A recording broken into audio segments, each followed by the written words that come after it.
So దేవుడు మనల్ని ఎలాంటి ప్రేమతో ప్రేమిస్తూ వచ్చాడో కొన్ని మాటలు చూసాము. ప్రేమించిన దేవుణ్ణి, మనల్ని ప్రేమించిన దేవుణ్ణి మనం ఎంతలా ప్రేమిస్తున్నాము అని ఒకసారి ఆలోచన చేస్తే అంతలాగైతే ప్రేమించట్లేదు. రక్షించబడ్డ కొత్తలో మనం దేవుని ప్రేమించినట్లుగా ఇప్పుడు ప్రేమిస్తున్నామా అంటే నిస్సందేహంగా ఒప్పుకోవాలి. మనం ఒక ఎఫెసీ సంఘంలాగే ఉన్నాం. తొలి ప్రేమను లేదంటే మొదట నీకుండిన ప్రేమను నీవు విడిచిపెట్టావు, ఇదే నీ మీద నాకున్న కంప్లైంట్ అంటాడు ప్రభు కదా. ప్రకటన గ్రంథంలో మనం చూస్తాం. కారణం ఏంటి? అప్పుడు ప్రేమించినటువంటి వ్యక్తులే ఇప్పుడు ఎందుకు ప్రేమించలేకపోతున్నారు?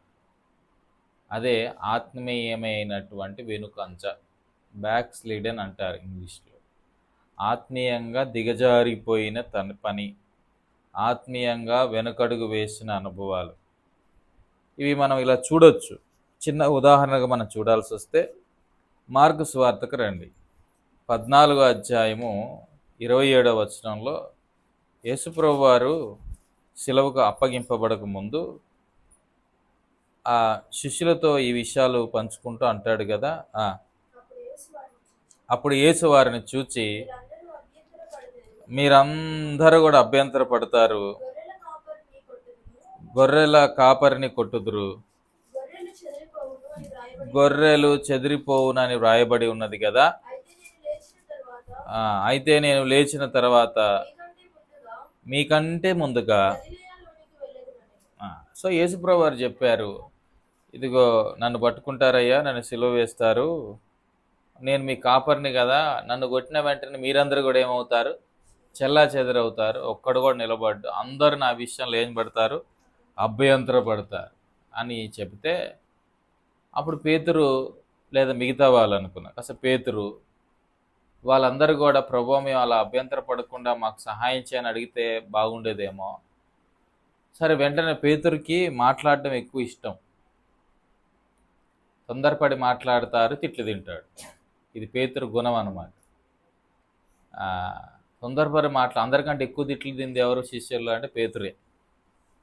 ఎక్కువ మాట్లాడేది పేతురే, ఎక్కువ కనబడేది పేతురే, ఎక్కువ తిట్లు తింది పేతురే, ఎక్కువగా ప్రభు ప్రేమించింది కూడా పేతురే కదా.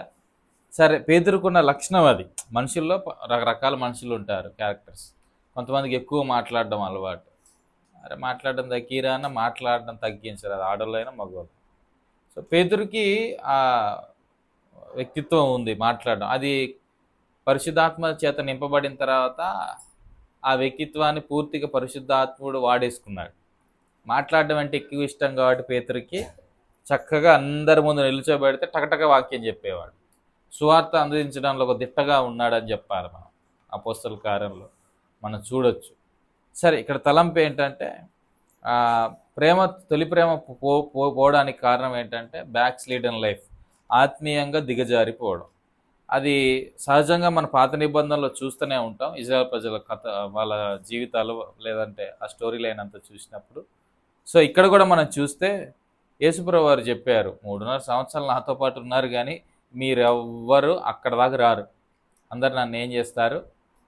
విడిచిపెట్టి వెళ్ళిపోతారు, అభ్యంతర పడతారు.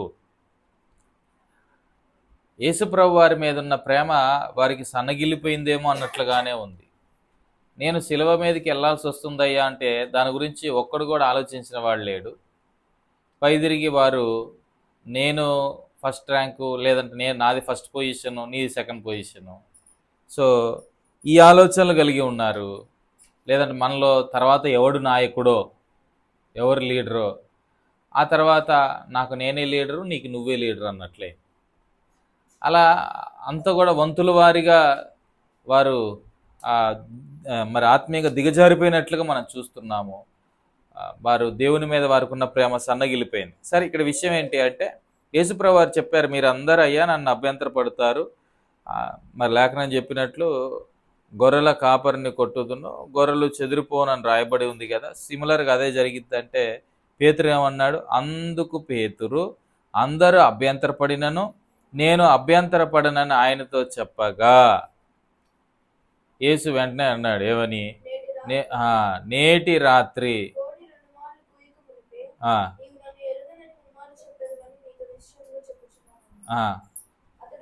అక్కడన్నా ఆగితే బాగుండగా. కొంతమంది ఆగరు, వాదన పెట్టుకోవడానికి ముందుంటారు.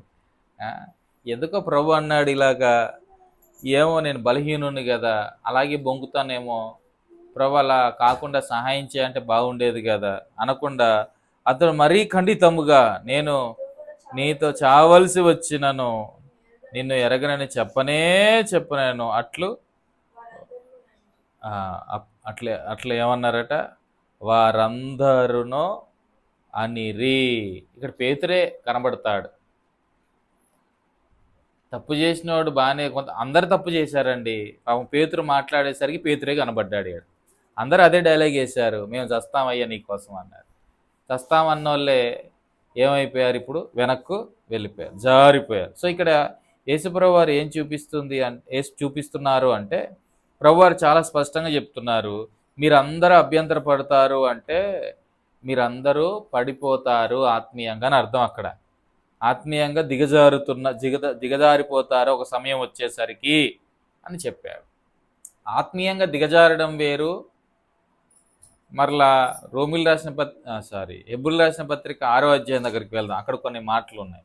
అట్టి వారిని నూతన పరచుట అసాధ్యం అంటాడు. ఆ పరిస్థితి వేరు, దానికి దీనికి చాలా తేడా ఉంది. అది ఒకసారి చదువుదామా రండి. హెబ్రీయులకు రాసిన పత్రిక 6వ అధ్యాయము 4 నుంచి. సో వీళ్ళు ఒకసారి వెలిగింపబడ్డారు, పరలోక సంబంధమైన వరాన్ని రుచి చూశారు. సో పరిశుద్ధాత్మలో పాలివాలయ్యారు. దేవుని దివ్యవాక్యాన్ని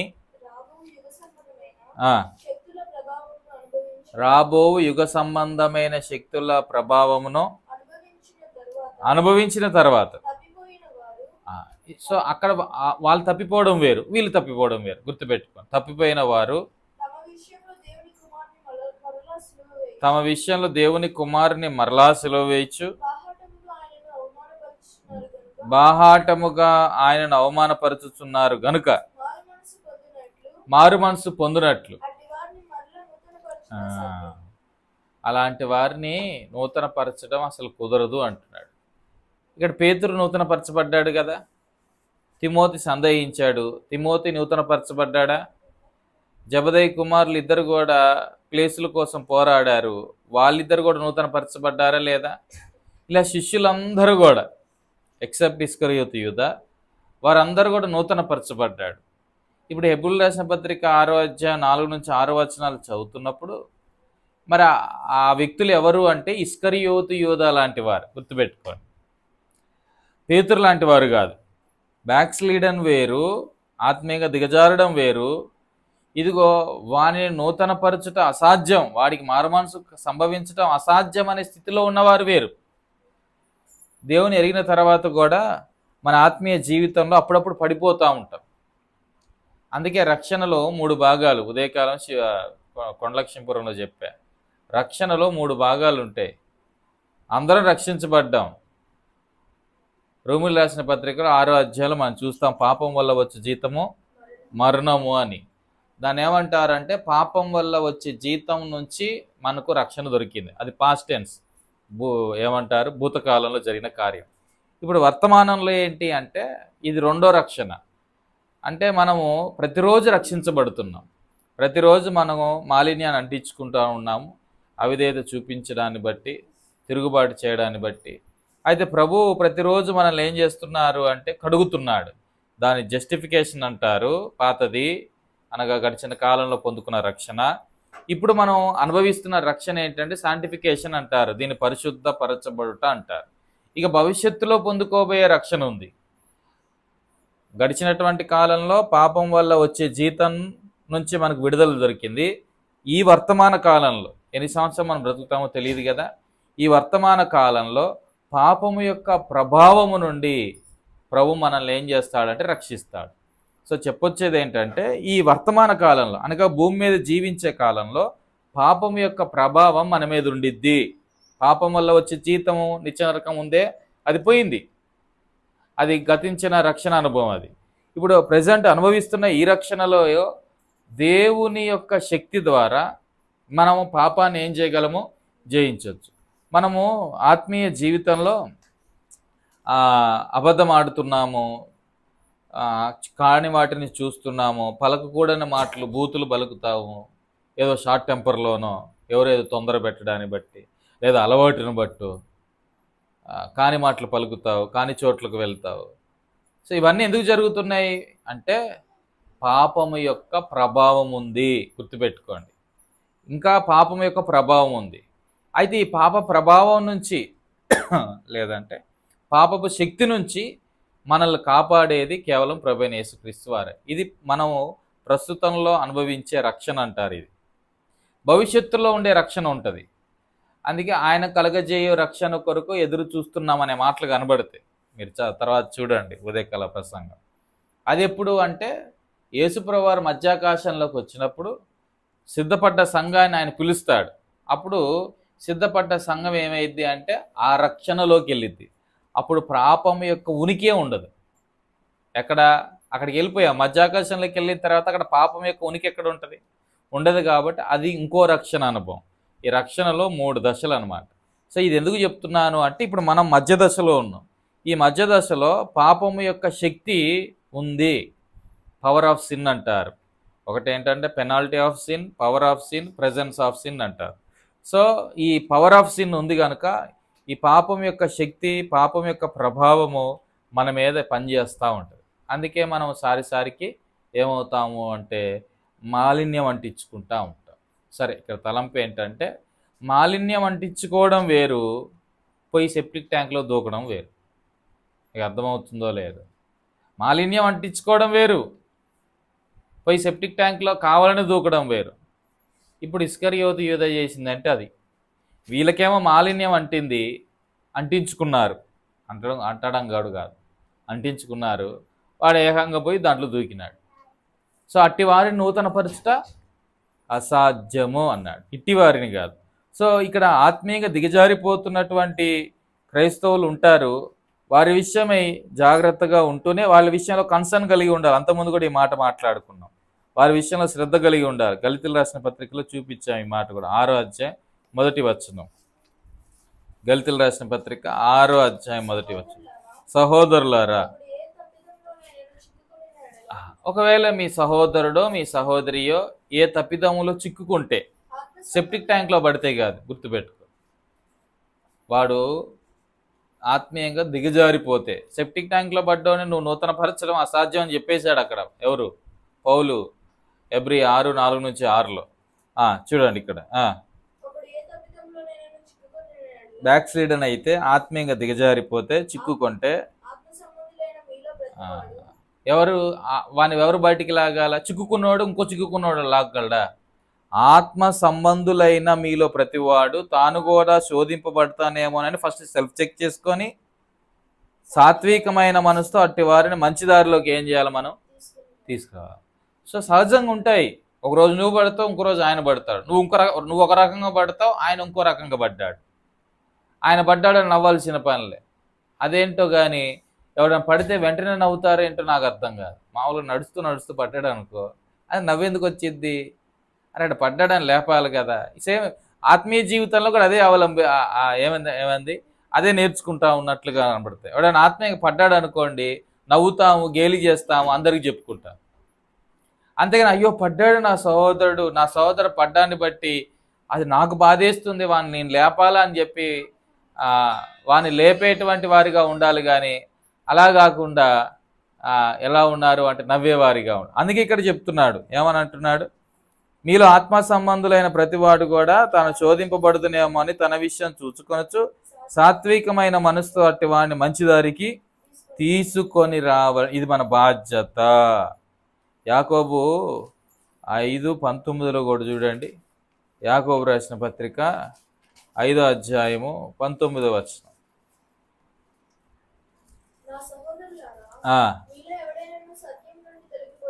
ఇది తొలగిపోవడం. బ్యాక్ స్లీడన్ అంటే తొలగిపోవడం. పేతురు ఏమయ్యాడు ఇక్కడ? అభ్యంతరపడ్డము అంటే సత్యంలోంచి తొలగిపోవడం, సత్యం కోసం నిలబడలేని స్థితి, దాని నుంచి సహజంగా కొన్నిసార్లు తొలగిపోతూ ఉంటారు. అది నేనైనా మీరైనా. సో ఇక్కడ ఏమంటున్నాడంటే, మీలో ఎవడైనను సత్యము నుండి తొలగిపోయినప్పుడు మరి ఒకరిని అతను ఏం చేయాలి? సత్యమునకు చదువు.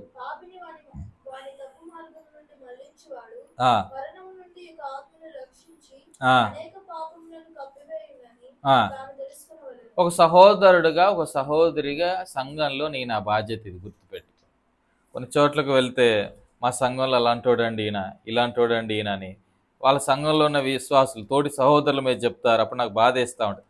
అరే మరి ఆయన అలాంటోడు అయినప్పుడు, ఆమె అలాంటిది అయినప్పుడు నీ వంతులో నువ్వేం చేయాలి? వారిని బయటికి లేవనెత్తాలిగా, వారిని పైకి సాత్వికమైన మనసుతో, అదే కదా గల్తీలో అన్నాడు, వారిని చక్కగా సరైన దారిలో పెట్టాలి కదా, వారిని సత్యంలో నిలవబెట్టాలి కదా. అది చేయడం చేతగాక వాళ్ళ గురించి వీళ్ళ గురించి గాసిప్ చెప్పుకుంటూ ఉంటారు. సో తలంపు ఏంటంటే ఆత్మీయంగా దిగజారిపోవడం. అది సహజంగా క్రైస్తవ జీవితంలో సంభవిస్తూ ఉంటుంది. కారణం ఏంటంటే ఇంకా పాపం యొక్క ప్రభావం ఉంది, ఆ శక్తి పనిచేస్తూ ఉంటుంది కాబట్టి. అలాంటప్పుడు మనం ఎంతో జాగ్రత్తగా ఉండాలి. ఇప్పుడు ఇందాక మనం చూస్తూ వచ్చాము ఎవరి గురించి? ఇస్కరియోతు యూదా గురించి. ఇస్కరియోతు యూదా గురించి చూస్తే మరి అతడు సత్యం నుంచి తొలగిపోవడం కాదు, అది సత్యం నుంచి తొలగిపోవడం కాదు. మరొకసారి ఎబ్రిల్ రాసిన పత్రిక 6వ అధ్యాయంలో 4వ వచనం చదివితే మనకు అర్థమవుతుంది. సత్యం నుంచి తొలగిపోవడం కాదు, అతడు ఏం చేశాడు? చదవండి. ఒకసారి వెలిగింపబడ్డాడు. సరే, అక్కడ పదాలు చిన్న చిన్న పదాలే కానీ కొంచెం లోతుగా ఆలోచన చేస్తే అర్థమవుతా ఉంటుంది. ఒకసారి వెలిగింపబడి ఆ తర్వాత ఏమైందో ఆగుదాం, ఆలోచన చేద్దాం. ఒకసారి వెలిగింపబడి తర్వాత ఏమైందో ఆలోచించు. ఒకసారి వెలిగింపబడి అంటున్నాడు ఏంటి అంటే ఆ ఒత్తిలో నూనె లేదేమో. ప్రభు వెలిగిస్తాడు, సిద్ధులో నూనె పెట్టుకోవాలిగా నీవు. అదే బుద్ధిగల కన్యకలు బుద్ధి లేని కన్యకలు బ్యాచ్ మనం చూస్తాం. ఒకసారి వెలిగింపబడ్డాడు అంతే. మన ప్రతిరోజు ఏమవ్వాలా? వెలిగింపబడుతూ రావాలి. అందుకే నిత్యము ప్రదీపము ఎలా ఉండాలట? అది మండుచూ ఉండాలి కదా. దీపం నిత్యం మండుచూ ఉండాలి. దానికోసం నీ వంతులో నువ్వు ప్రయాసపడాలిగా. ఇస్కరియోతు యూదా ప్రయాసపడాలి, ఆయన వెలిగించాడు సరిపోద్దులు అనుకున్నాడు. ఒకసారి వెలిగించబడ్డాడు, భలే వెలిగాడు, వెలుగు మాత్రం. తర్వాత పరలోక సంబంధమైన చదువు. రుచి చూచి ఆగుదాం అక్కడ. ఇప్పుడు మీ ముందు పరవన్నం పెట్టాను, మంచి, నాకు రాదులే చేయడం, ఎప్పుడు అడగమాకండి. పరవన్నం పెట్టాను అనుకో, ఫస్ట్ ఏం చేస్తారు? కొంచెం తినే ముందు ఎప్పుడు అన్న చేయనోడు ఈరోజు చేసాడు ఏందో చూద్దాంలే అని చెప్పి ఫస్ట్ ఏం చేస్తారు? టేస్ట్ చేస్తారు. తర్వాత ఏం చేస్తారు? తింటాం. ఈ ఇస్కరియోతు యూదా ఏం చేశాడట? అంతే, తినలే. తిన్నోడైతే ఎందుకు అట్ట తయారవుతాడు? ఈ దినాన క్రైస్తవులు ఎలా మళ్ళీ ఏమనంటే రుచి చూచి ఎరిగితే అన్నాడు కదా అన్నట్టు. రుచి చూచి ఎరిగావు, దాని తర్వాత నువ్వు ఆస్వాదించాలి కదా. ఎరగడానికి రుచి కావాలండి. ఎరిగిన తర్వాత అందుకే ప్రభు అంటున్నాడు, నాలో మీరు నిలిచి ఉండి, అదే రీతిగా నేను మీరు నిలిచి ఉండి. అక్కడ దాకా రావాలి అంటే రుచి చూస్తే సరిపోదుగా, ఆరగించాలి కదా, లోతైన అనుభవాలు కావాలి. సో ఇస్కరియోతు యూదా అనుభవం ఏంటంటే వెలిగించబడ్డాడు జస్ట్ ఒకసారి, రుచి చూశాడు జస్ట్ ఒకసారి, ఇంకేం అర్థమవుద్ది? అందుకే ఏమైపోయాడు? తొలగిపోయాడు, పడిపోయాడు సెప్టిక్ ట్యాంక్, ఆ కంపులో, ఆ ఊబిలో. అందుకే ప్రభు అన్నాడు, అట్టి వారిని కింద ఏమని చదువు ఆ మాటలు.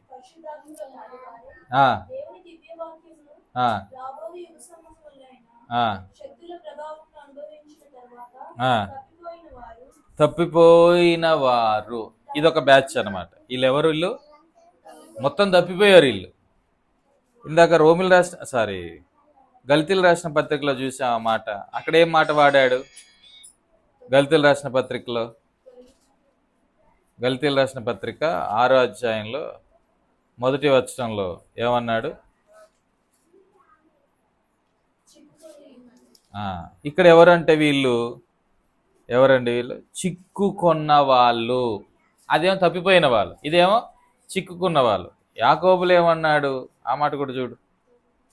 యాకోబు 5:19. తొలగిపోయిన వాడు. వీళ్ళు వేరు, వీళ్ళు తొలగడం వేరు, చిక్కుకోవడం వేరు, తప్పిపోవడం వేరు. వీళ్ళు తొలగిపోయారు, తప్పిపోలే. వీళ్ళు చిక్కుకున్నారు, తప్పిపోలే. కారణం ఏంటంటే వాళ్ళు రుచి చూశారు. రుచి చూసి ఆస్వాదించి అనుభవించిన వారు గనక వాళ్ళు వెంటనే లేచి రాగలిగారు. ఇస్కరియోతు యూదా నూతన పరచుట అసాధ్యమనేటువంటి స్థితిలోకి వెళ్ళిపోవడానికి కారణం ఏంటి అంటే అతడు చిక్కబడ్డం మాత్రమే కాదు, ఏమండి తొలగిపోవడమా? ఏం చూసాం ఇక్కడ యాకోబులో? తొలగిపోవడం మాత్రమే కాదు, ఏకంగా ఏమైపోయాడు అంటే తప్పిపోయాడు. అంటే నాకు అనిపిస్తూ ఉంటుంది తప్పిపోకముందు ఇవి తొలి అడుగులేమో అనిపిస్తూ ఉంటుంది. తప్పిపోకముందు ఇవి తొలి అడుగులేమో అనిపిస్తున్నాయి. ఏవి? చిక్కుకోవడం, తొలగిపోవడం, ఆ తర్వాత తప్పిపోవడం. సో ఈ 2 అడుగుల్లో ఉన్నప్పుడే మనిషి ఏం చేయాలి అంటే వెనక్కి వచ్చేటట్లుగా ఉండాలి. రుచి చూసిన వాడు ఏం చేస్తాడు అంటే చిక్కుకున్నప్పుడు తేలుకుంటాడు. రుచి చూసిన వాడు మాత్రమే కాదు, ఆస్వాదించినటువంటి వాడు, దేవునితో లోతైన అనుభవం కలిగినటువంటి వాడు చిక్కుకున్నప్పుడు వెంటనే లేస్తాడు, తొలగినప్పుడు వెంటనే తాను సరి చేసుకుంటాడు. కేవలం రుచి చూచినటువంటి వాడు మాత్రమే, దేవునితో లోతైన అనుభవం లేనటువంటి వాడు ఏమవుతాడు అంటే ఇదిగో వాడు తొలగిపోతాడు, వాడు తప్పిపోతాడు. ఇక అటు వాడిని నూతనపరచడం కూడా అసాధ్యం. ఈ బ్యాచ్ ఎవరు అంటే రాతి నేల మీద పడ్డ విత్తనాలు. వీళ్ళందరూ ఎవరు? రాతి నేల మీద పడ్డ విత్తనాలు. భలే వెలుగుతారు కదా. రాతి నేల పడ్డ విత్తనం ఏమవుద్ది? అది కూడా మొలకొచ్చిద్ది, భలే వచ్చింది, తొందరగా వచ్చింది మొలక. ఒక వెలుగు వెలిగినట్లుగా ఉంటుంది, ఒకసారి రుచి చూచినట్లుగా ఉంటుంది, ఏదో చిగురించినట్లు కనబడిద్ది. కొంతకాలం అయిన తర్వాత ఎండిపోయి వాడిపోయిద్ది. మళ్ళా దాన్ని బ్రతికించడం కుదరదు. ఇదిలా నా విశ్వాస యాత్ర ఎలాగుంది? చిక్కుకున్న అనుభవంలో ఉన్నావా? బెటర్, వెంటనే లేవచ్చు. తొలగిపోయిన అనుభవంలో ఉన్నావా? బెటర్, లేవచ్చు. ఒకవేళ తప్పిపోతున్న అనుభవంలో ఉన్నావేమో, రుచి చూడడం కాదు, వచ్చి పూర్తిగా ప్రభుతో సహవాసం చేయి. ఇంకెన్నడూ కూడా తప్పిపోకుండా ప్రభు ఏం చేస్తాడు? సహాయం చేస్తాడు. అందుకే ఇక్కడ ఆ మాటలు మనం చూస్తున్నాం. మార్కు సువార్తలో శిష్యులతో చెప్తున్నాడు, మీరు తొలగిపోతున్నారు, నన్ను విడిచిపోయేటువంటి పరిస్థితులు కనబడుతున్నాయి, నేను మీకోసం ప్రార్థన చేస్తానని కూడా చెప్తాడు అక్కడ.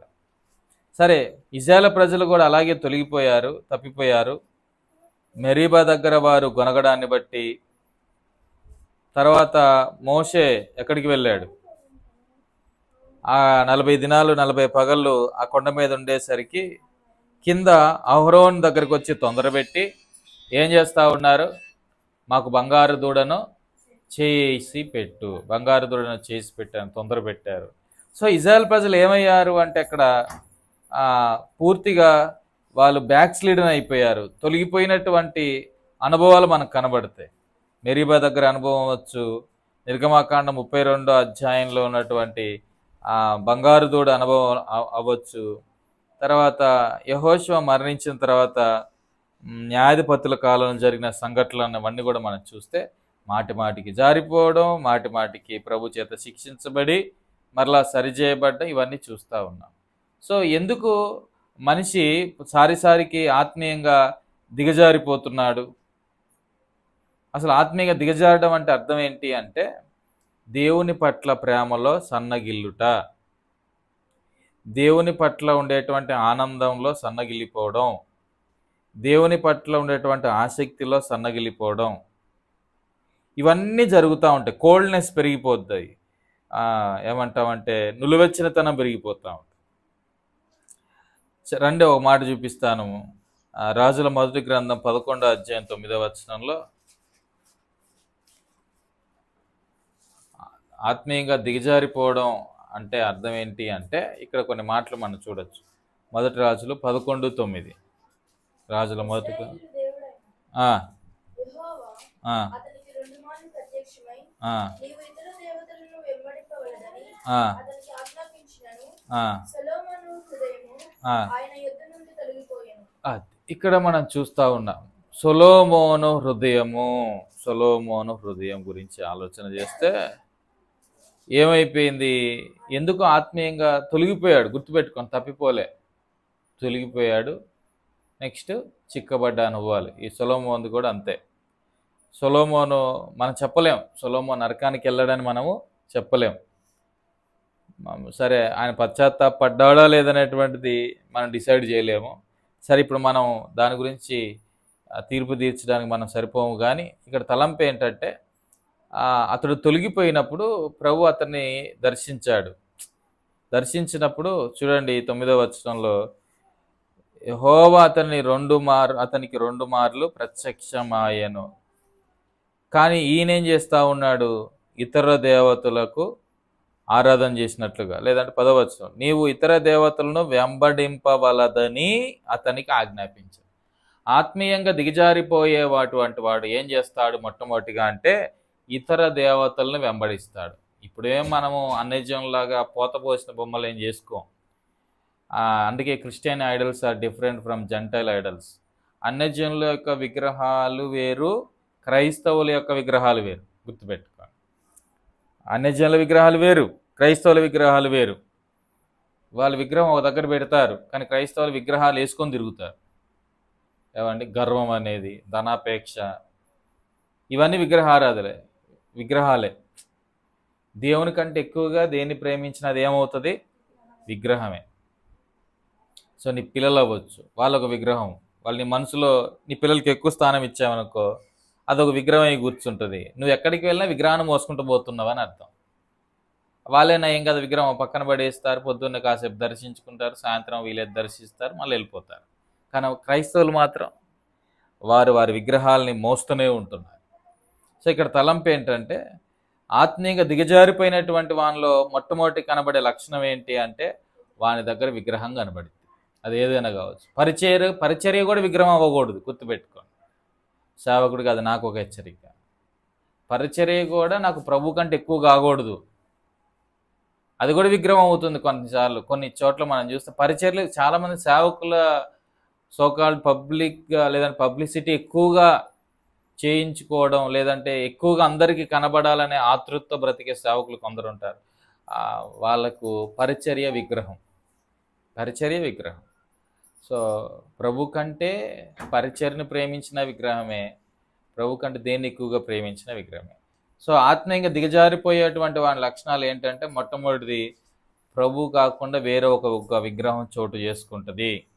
రెండోది, ప్రకటన గ్రంథం 2వ అధ్యాయం 4వ వచనంలో మనం అంతకుముందు మాట్లాడుకున్నట్లు, నీవు నా పట్ల నీకున్నటువంటి మొదటి ప్రేమను నువ్వేం చేసావు? విడిచిపెట్టావు అంటాడు. సో ఆత్మీయంగా దిగజారిపోయే వారి లక్షణాల గురించి నేను మాట్లాడుతున్నాను. ఇస్కరియోతు యూదాలాగా తొలగిపోయిన వారి లక్షణాల గురించి నేను మాట్లాడట్లేదు ఇప్పుడు. కేవలం ఆత్మీయంగా దిగజారిపోయిన వారి లక్షణాలు. ఒకటి, వారి జీవితంలో కొత్త విగ్రహం వచ్చింది. రెండోది, వారికి దేవుని పట్ల ఉన్నటువంటి మొదటి ప్రేమ నుండి వారు ఏమైపోతారు? తొలగిపోతున్నారు. మూడోది చూడండి, 2 కొరింథీ 11వ అధ్యాయం 3వ వచనం.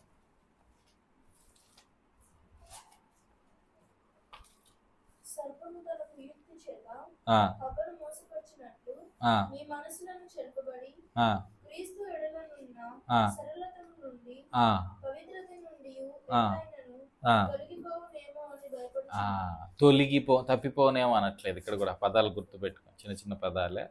పౌలు ఏమంటున్నాడంటే సాతానుడు ఏం చేస్తాడు? మిమ్మల్ని మోసం చేసి క్రీస్తు యొక్క సింప్లిసిటీ ఆఫ్ ద గాస్పల్, ఒక మాటలో చెప్పాల్సి వస్తే క్రీస్తు యొక్క సరళత నుండి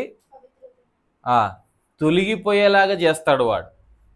సో ఆత్మీయంగా దిగజారిపోయినటువంటి వాడి లక్షణాలు ఇది. మూడోది ఏంటంటే క్రీస్తు సరళత నుండి, లేదంటే క్రీస్తు సువార్త నుండి తొలగిపోయేవాడుగా ఉంటాడు. నిజమైన సువార్త నుంచి తొలగిపోతాడు. కొత్త కొత్త డాక్ట్రిన్స్ పుట్టుకొస్తాయి, ఆ వాక్యం ఈ వాక్యం వింటాడు, దానికి ఏమవుతాడు అంటే ఆకర్షితుడవుతాడు, తొలగిపోతాడు. దురద చెవులు ఉంటాయిగా, ఈ దురద చెవులు గలవాలై ఉండి కల్పనా కథల వైపు చెవి ఎగ్గుతారు. వాటికి ప్రాముఖ్యతనిస్తారు. తద్వారా వారు వాక్య సరళత నుంచి ఏమైపోతున్నారు, తొలగిపోతున్నారు. ఇది ఆత్మీయంగా దిగజారేవాడి లక్షణాలు. వాడు ఆరోగ్యకరమైన బోధకు చెవియొగ్గడు, వాడు అనారోగ్యకరమైనటువంటి బోధకే చెవియొగ్గుతాడు. ఒక మాటలో చెప్పాలంటే వాడికి ఇంట్లో అన్నం నచ్చదు.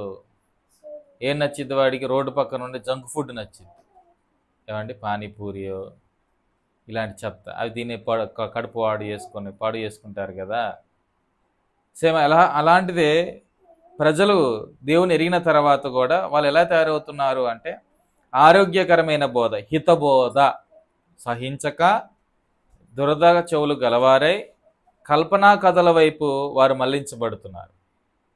సంఘం మీద దాడి పలు రకాలుగా జరుగుతుంటే అంతరంగంలో ఈ దాడి జరుగుతుంది. ఏంటంటే దుర్బోధ. ఏర్పరచబడ్డ వారు కూడా మోసపుచ్చబడుతున్నారు చాలా భయంకరంగా. పలు రకాల బోధలు బయలుదేరాయి. సో తలంపు ఏంటంటే ఆత్మీయంగా దిగజారిపోతుండే వాడిలో కనబడే లక్షణాలు ఇవి. వాడు ఒకటి దేవుడు కాక వేరొక విగ్రహాన్ని చేసుకుంటాడు. రెండోది మొదటి ప్రేమ నుంచి మెల్లిగా తొలగిపోతాడు. మూడోది వచ్చేసరికి క్రీస్తు యొక్క సువార్త సత్యము నుంచి కొంత డైవర్ట్ అయిపోతున్న వాడిగా కనబడతాడు. చూడండి, ఇంకో మాట చూడండి, కీర్తన 78:57 వచనం. కీర్తన 78:57. కీర్తన 78:57. ఆ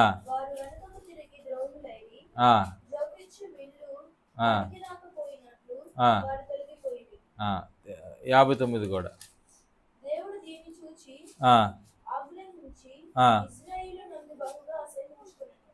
సో ఇక్కడ మనం చూస్తూ ఉన్నాము, వాళ్ళ బిహేవియర్ గురించి ఆలోచన చేస్తే తమ పితరులైన వారు వెనుకకు తిరిగి ద్రోహులైరి అంటున్నాడు. సో వాళ్ళు ఏం చేస్తారు అంటే వెనకున్న వాటి మీద మనసులు పెడతారు. ఆత్మీయంగా దిగజారిపోయిన వాడు ఎక్కడ బ్రతుకుతాడు అంటే వెనకున్న వాటిలో బ్రతుకుతాడు.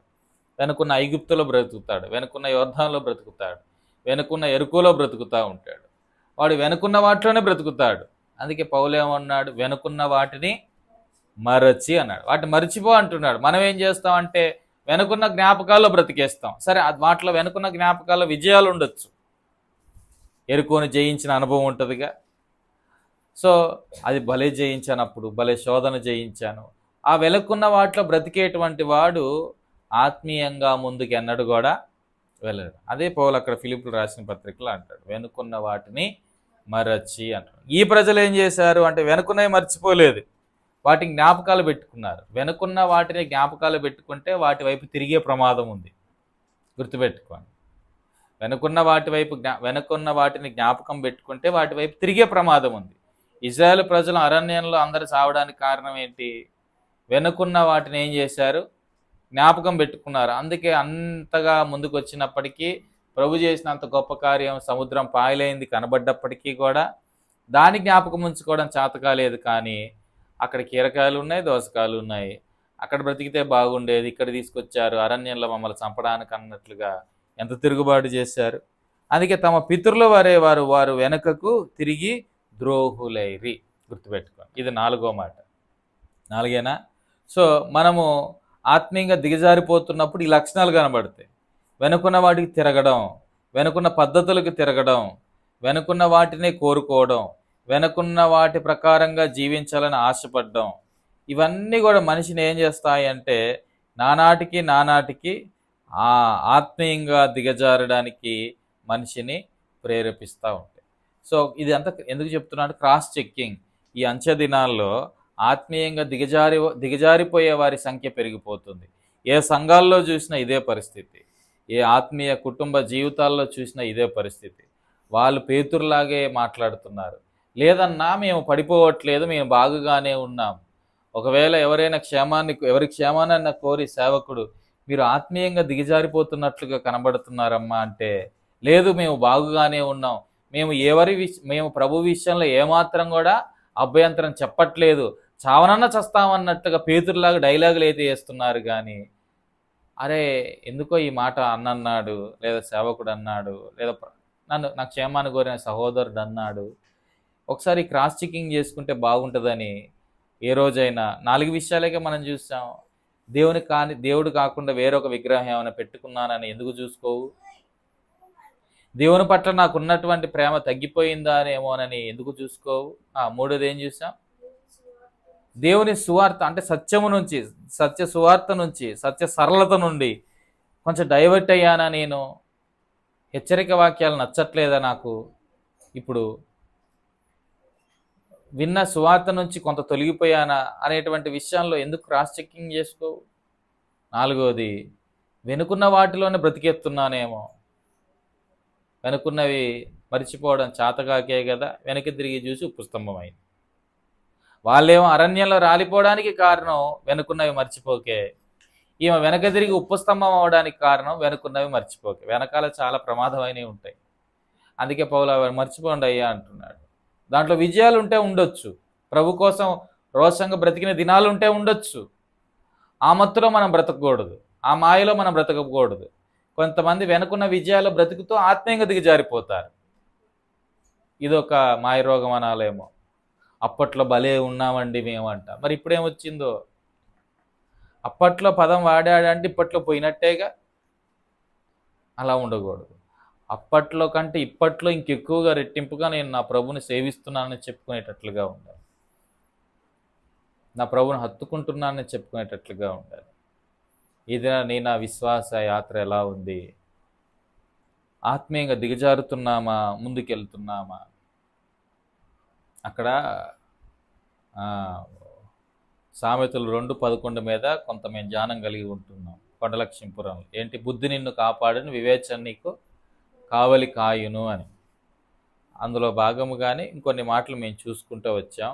14:12లోన ఒక మాట ఉంటుంది సామెతల్లో, ఒక నడత వాని దృష్టికి సరైనది. అలాంటి వచనాలు 3 ఉన్నాయి. ఒకటి సరైనదిగా కనబడింది, ఒకటి మంచిగా కనబడింది, ఒకటి న్యాయమైనదిగా కనబడింది. 3 మాటలు ఉంటాయి అక్కడ. కానీ తుదకు అది వాడిని ఎక్కడ నడిపిస్తుంది? మరణానికి. గుర్తుపెట్టు, మరణానికి. అలాగే మనం ఏమనుకుంటామంటే నేను ఎదుగుతున్నాను అనుకుంటున్నాం. దానికి ఒక చిన్న ఉదాహరణ. సముద్రం మీద కొంత దూరం ప్రయాణం చేశారు. ప్రయాణం చేసిన తర్వాత బాగా అలలు వస్తున్నాయి. అలలు వస్తూ ఉంటే వాళ్ళు వేగంగా ఆ బోటును నడిపే ప్రయత్నం చేశారు. రాత్రంతా నడుపుతున్నారు. పొద్దయ్యాక అంటే పొద్దున పోయిన తర్వాత తెల్లారిన తర్వాత వాళ్ళు అనుకున్నారు లెక్కేద్దాం అసలు ఎన్ని మైళ్ళు మనం దాటి వచ్చామని. వాళ్ళ మనసులో లెక్కేయకముందు అనుకున్నారట మేము 40 మైళ్ళు దాటి వచ్చాము ముందుకు అనుకున్నారు. తీరా లెక్కేస్తే 80 మైళ్ళు వెనక్కి వెళ్ళిపోయారు. కారణం ఏంటంటే అలల యొక్క ఒరవడికి వాళ్ళు ముందుకు వెళ్ళలేరు. వాళ్ళు అనుకున్నది ఏంటి? మేము ముందుకు వెళ్తున్నాం అనుకున్నారు. కానీ తీరా చూస్తే 80 మైళ్ళు వెనక్కానే వెళ్ళిపోయినారు. ఇది నా విశ్వాసుల యాత్ర ఇలాగే ఉంది. నేను ముందుకెళ్తున్నాను అనుకుంటున్నారు. అరే మధ్యలో క్రాస్ చెక్ చేసుకోవాలి కదా, నేను ముందుకెళ్తున్నానా వెనక్కి వెళ్తున్నానా అని. చూసుకుంటే ఎక్కడో వెనక్కి వెళ్ళిపోయావేమో, ఆత్మీయంగా ఎక్కడో దిగజారిపోయావేమో. మేలివి బంగారంలాగా ఉండాల్సిన నీవు ఇప్పుడు మసిబొగ్గులే దాయిరయ్యావు. అండి, తెల్లగా ఉండవలసినటువంటి నీవు హిమములాగా ఇప్పుడేమో ఎర్రగా మారిపోయావు. పాపంతో మిళితమైపోయావు, దిగజారిపోయామేమో. రండి ప్రభుపాద సన్నిధిలో సాగిలపడదాం. చిక్కుకున్నావా, తొలగిపోయావా, వెంటనే లే. తప్పిపోయే స్థాయికి వెళ్ళిపోయావా, జాగ్రత్త సుమి. ఇస్కరియోతికి కూడా అవకాశం ఇచ్చాడు. ఒకవేళ నీకు కూడా ప్రభు చివరి అవకాశంగా ఇస్తున్నాడేమో. దాన్ని త్రోసిపుచ్చితే నూతన పరచుట అసాధ్యం, ఇంకెవరు ఏమి చేయలేము. ఆ స్థితిలో నీవు ఉండొద్దు, నేను ఉండొద్దు. చిక్కుకున్న తొలగిపోయిన మనము ప్రభు దగ్గర రాగలిగితే ప్రభు నమ్మదగినవాడు. పేతురును చేర్చుకున్నాడు, ప్రయోజకునిగా చేశాడు. శిష్యులను చేర్చుకున్నాడు, వచ్చిన వారిని చేర్చుకునే దేవుడు. ఇస్కరియోతు యూద రాలేదు, హృదయాన్ని కఠినపరుచుకొని చచ్చాడు. మనం అలా ఉండకూడదు. రండి ప్రార్థన చేసుకుందాం.